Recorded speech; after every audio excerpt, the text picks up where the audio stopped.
Welcome to Pretense of Justice News Update. We keep our pulse on legal issues. We are compassionate, informative, and driven. We advocate justice for all. We are Pretense of Justice. Let the justice begin. Welcome to Pretense of Justice News Update. Let's get into today's news update. Today's update is from the Marshall Project, and this is Prison Money Diaries. What people really make and spend behind bars. We asked people in prison to track their earning and spending and bartering and side hustles for 30 days. Their accounts reveal a thriving underground economy behind bars. People in prison get 3 hots and a cot, right? So, what do they need money for? A lot, it turns out. Prisons typically provide the bare minimum when it comes to food, clothes, shoes, and hygiene supplies. Some states provide items such as toothpaste, soap, and limited amounts of letter writing supplies only to the indigent or those who have little to no money. Other goods that many would consider necessities, deodorant, shampoo, sneakers, thermal clothes for winter, are often only available to people who can afford them. But earning enough from a prison job is nearly impossible. The average prison wage maxes out at 52 cents per hour, according to a new ACLU analysis. And many people make pennies per hour.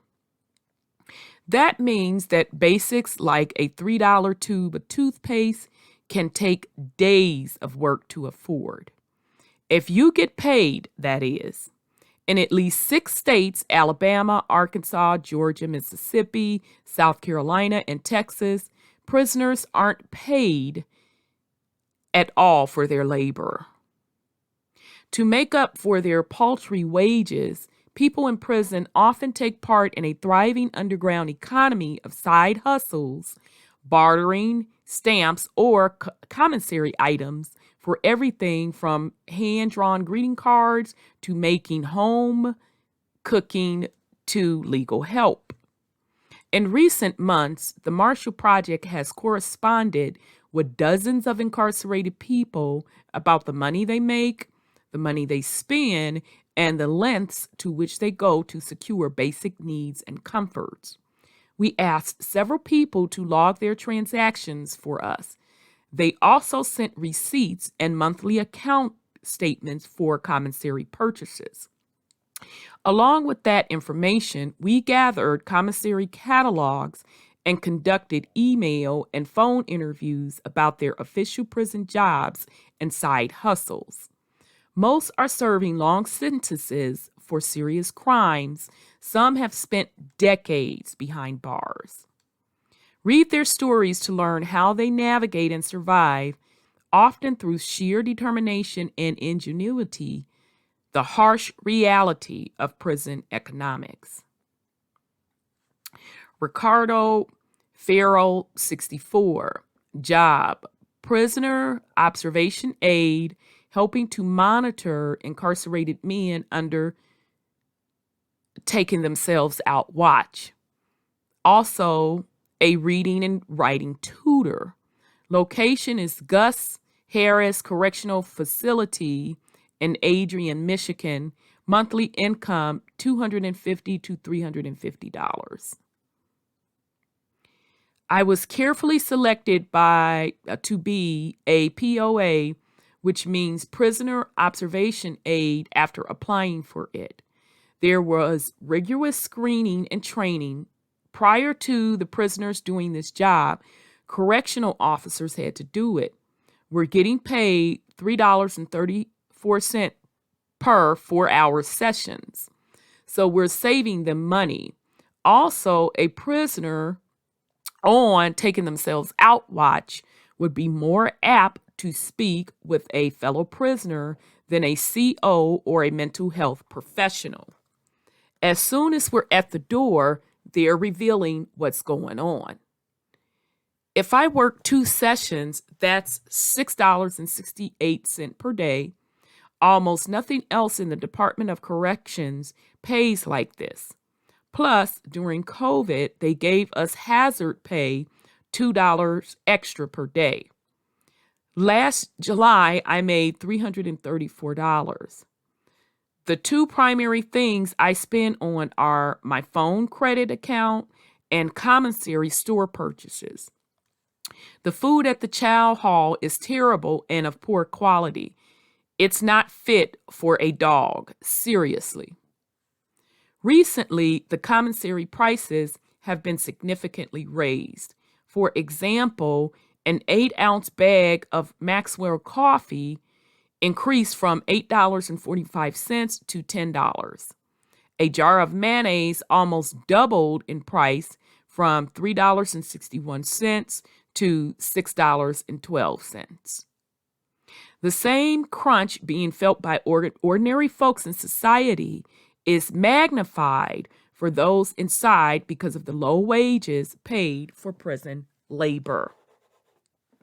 But if you save like I do, then you can have a nice little nest egg when you get out of here. I have $3,100 in my account. To do my job, I got up at 5 a.m. yesterday morning, washed up, did my other work assignments real quick. When you take this job, it still allows you to have a dual assignment. I also tutor guys on the unit with their reading and writing. Then at 6:30, I went over to segregation. They strip search us before we go over there. They give us these pink shirts with POA on them. I'm relieving someone that's already been there. He'll bring me up to speed and I'll pick up where the guy left off. When I first sat down, I do a silent prayer for the individual in the cell. And every 15 minutes, I document what the person is doing. I might say he got up and used the toilet and then he laid back down. I try to engage them in conversation if they want to talk. The vast majority of guys on taking themselves out watch like to talk. I get them to laugh. I try to talk to them about what's going on. Most of these guys are going to get out of here in no time. They've got paroles. They're going home in less than a year. I'll tell those guys, look, here's my situation. My mother got taken out while I was in here. I've been here 41 years. I got a bunch of buddies that never made it out. They died before they could make it out. What I'm trying to tell them is, you've got everything in the world going for you, man. Why harm yourself? I find the job to be therapeutic. I had a close friend that came real close to taking themselves out. Not only do I help these individuals by doing this, I'm helping myself.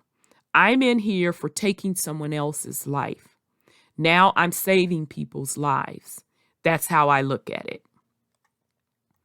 Lewis Dixon, 27, job, unemployed, grass cutter. Location, El Dorado Correctional Facility, El Dorado, Kansas. Monthly income, 0. For years, when I first got locked up, my mother was the only person I had to take care of me. She was barely able to, but she sent me $20 whenever she could. Then in 2017, she was taken out. At one point, I was on the line work crew. I cut the grass for the facility. I was getting $15 every month. They would take $1 from you. They say that's rent for us living in prison, so it would go down to $14. Every single thing in here you've got to pay for. If you don't have the money, you're going to go without. Soap, deodorant, toothpaste, all of your hygiene. Sweatpants, sweaters. If you don't buy your own shoes, you got to be in the rain or snow with hospital Crocs. I got in a fight and they locked me down in the hole. I've been in the hole for more than 2 years now. You lose your job when you're here. You sit in the room 24 hours a day. The only time they let us out is to go to the shower. We don't go outside. If you don't have money to buy your own TV or radio, you're just sitting in a cell looking at the wall all day. I have nothing. That's what drives people crazy. I miss the juvenile jail that I was at before I was here. There, you didn't have to pay for anything. They give you all your hygienes. They give you sweatpants and a sweater. In the adult facility, they're supposed to give you a state toothpaste and an itty-bitty toothbrush the size of your pinky finger. They're either always out of it or they don't bring it. When we shower, if you don't have your own soap, they give you an itty-bitty paper cup, like little Med's cup that you put pills in, and they fill it up with hand soap. And they expect you to be able to wash your hair, your body with it. It's really barely enough to wash your hands with. The money I did have from my job and from before my mom died, they let the people come garnish my account because of court fines. On those stimulus checks, they sent me the $1,200 and the $600. They took all of that. My account balance says zero. If I spend money I don't have, that is listed under my balance in red. If I go to the doctor, I will owe the facility $2. I do not go because I don't have $2 and I don't want my account in red. I have lower back issues and it causes swelling around my bones in my lower back. The pain goes down to my buttocks and the back part of my legs. It will get sometimes to the point I can barely walk. You're going to the doctor, they'll take $2 from you and they'll give you a generic pain pill that doesn't work and send you back to your cell. It's pointless.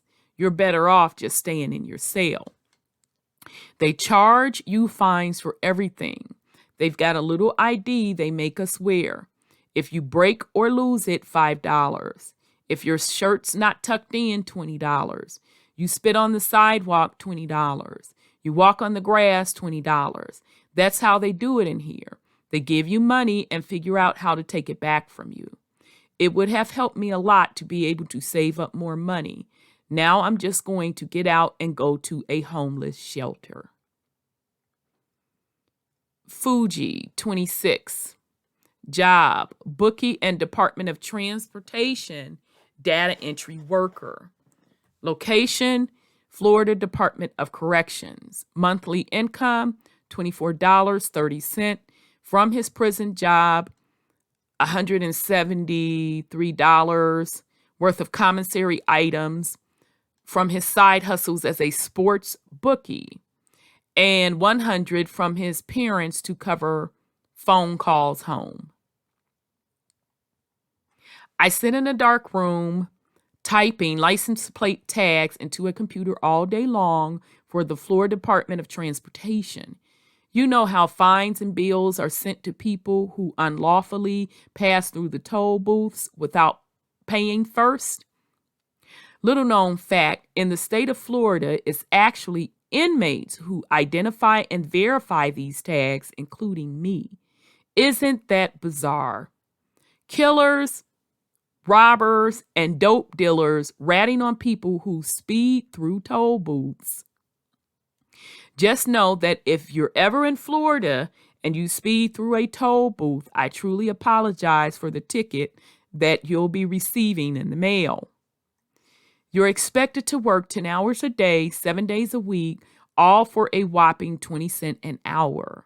On top of this, there's an hourly quota of license plate tags that you're expected to reach. If you can do this adequately enough on a consistent basis, then you're eligible for a raise every 6 months. The raise is, drum roll please, a nickel. You can get a nickel raise every 6 months up until you reach the maximum threshold of 55 cents per hour. Breaking it down, you have to work for them for a minimum of 3.5 years before you can reach this Class A pay grade. I like to point out that a single ramen noodle soup costs 65 cents on the canteen, and the price is steadily rising. You can work all day and barely have enough to put together a decent meal. Okay, so here is a pay stub from Fuji.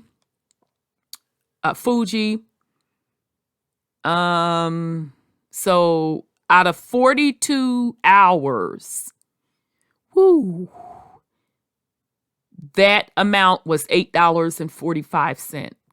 So the pay was $8.45 for 42 hours worth of work. For my part, I live off the land. That's what you call it when you're able to hustle up a living without ever needing to hit the canteen window. I take pride in being able to take care of myself in this constricted, limited environment. I refuse to be a burden and ask for any help from the outside. I am a prison bookie, like a personal Las Vegas for people willing to try the odds. I call my mom up and she looks up the spreads for each game on VegasInsider.com. I follow Las Vegas numbers and stick by them faithfully. Vegas isn't in business for soups and chips. They do it to pay the bills and send their kids to college and leave behind a will and all that. So their numbers absolutely have to be on point. That's interesting. Smart business sense on his part. But let's continue. Each week, I make a master sheet, which I post in the day room. It has all the games being played that week and a list of things people can bet on, like if the total score in a particular game will go over a certain score or under a certain score. So people are betting if they say, I like the score to go over 47 or I like it to go under 43. Or if one team beats the other team by a certain number of points, like Atlanta to beat Buffalo by 14 points, or which will be the first team to score. You have to choose at least 4. That's called a 4 pick. And if you're right about all 4, it's 10-1 odds. So if someone put a tuna up on a 4 pick, a tuna is worth $3. They get $30 worth of commissary back. If any one of those loses, it kills the whole thing. It doesn't matter if the other 3 came through, you still get compensated nothing. A 5 pick is 15-1 odds. A 6 pick is 25-1 odds, and so on. Certain items like cookies and chips, we call that pretty money. They're more desirable, so they're worth more on one of my tickets. The odds are always in the house favor. So each week I am left with a lot of commissary. I save some for myself, the rest I sell. For that, people pay me through a Cash App account. I have my mother manage my funds. I'll ask her, I'm expecting this. Has this come through? For canteen bags, it's times 1.5. If they send me $50, I'm going to give them $75 worth of canteen. They'll go through me and get a better value. Wow. He really has his side hustle on lock. This season, I've sent home about $800. Technically, it's against DOC policy. We're not supposed to be gambling, bartering canteen items. But as long as nobody is getting stabbed or over unpaid debts, they'll turn a blind eye. You could say, oh yeah, put them in a cell, lock them down, they deserve that. At the end of the day, we're going to find whatever little freedom there is, use our own human ingenuity to get what we need. If we're going to be living in hell, we might as well make ourselves comfortable. Okay, so that is the article from the Marshall's Project. This article came out a couple of days ago, and it's called Prison Money Diaries: What People Really Make and Spend Behind Bars. So I do want to thank you for listening. If you are not subscribed to us, I highly encourage you to subscribe, like this video, and share. I also encourage you to check out our nonprofit organization, Helping Ourselves to Transform, where we do work on behalf of incarcerated and formerly incarcerated people. I will leave a link in the description. And I also encourage you to pick up a copy of Dr. Carmen Johnson's book, The Pretense of Justice, where she goes into details on her experience with the criminal justice system. So I wish everyone well on this Monday. This is Pretense of Justice. Peace and love.